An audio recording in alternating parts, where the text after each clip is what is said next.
kayong lahat sa daigdig ng kababalaghan. Sabay-sabay nating tuklasin ang mundo ng kahiwagaan. Iwasang magsama ang tatlong tao sa isang litrato.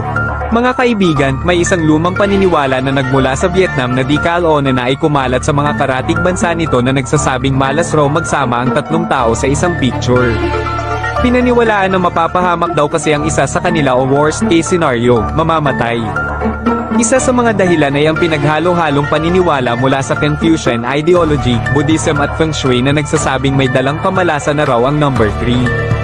Kaya naman iniiwasang matapat sa numerong taang mga bagay na ginagawa nila sa kanilang buhay. Ayon pa sa ilang African tribes tulad ng Himba at Zulu, ay naniniwala sila na sa pagpindot pa lang ng kamera ay pwede nitong makuha yung kaluluwa ng tao dun sa litrato. Hanggang ngayon ay marami pa rin ang sumusunod sa pamahiinan. Ayon na ito na kahit walang sapat at lohikal na paliwanag, ay talagang iniiwasan nilang magsama-sama ang tatlong tao sa isang litrato.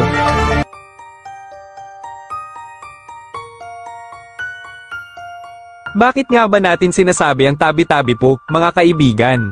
Noong unang panahon, bago pa man dumating ang mga Espanyol dito sa Pilipinas, ay naging bahagi na ng kulturang Pilipino ang iba't ibang paniniwala tungkol sa mga espiritu at mga elementong hindi nakikita ng ating mga mata. Ngunit kasama nating naninirahan dito sa mundo, halimbawa na lang, kapre, duwende, tikbalang, nuno at iba pang mga espiritu. Naniniwala ang mga sinaunang Pilipino na hindi pwedeng magambala ang mga nilalang na ito. Kaya naman ginawa nila ang salitang tabi-tabi po na dapat daw nating banggitin kapag tayo ay nasa isang bagong lugar, lalo na kapag yung lugar na yon ay magubat o pinapalibutan ng mga puno. Sa paraan na ito ay nagbibigay tayo ng respeto sa kanila, nang sa ganon ay hindi rin nila tayo gambalahin. Kung mapapansin nyo, hanggang ngayon ay sinasabi ito ng karamihan sa atin dahil ang paniniwalang ito ay naging parte na ng ating kultura.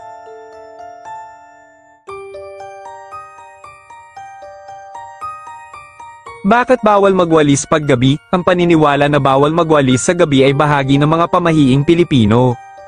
Ayon sa tradisyon, sinasabing kapag nagwalis ka sa gabi, itataboy mo raw ang swerte o yaman palabas ng bahay. Pinaniniwalaan din na maaari itong magdala ng malas o hindi magandang kapalaran. Bagamat walang siyentipikong basehan ang pamahiing ito, nananatili itong bahagi ng kulturang Pilipino, lalo na sa mga nakatatanda. Depende ito sa pananaw mo. Kung hindi ka naniniwala sa mga pamahiin, praktikal lang naman na magwalis kahit anong oras, basta't hindi nakakaistorbo sa iba.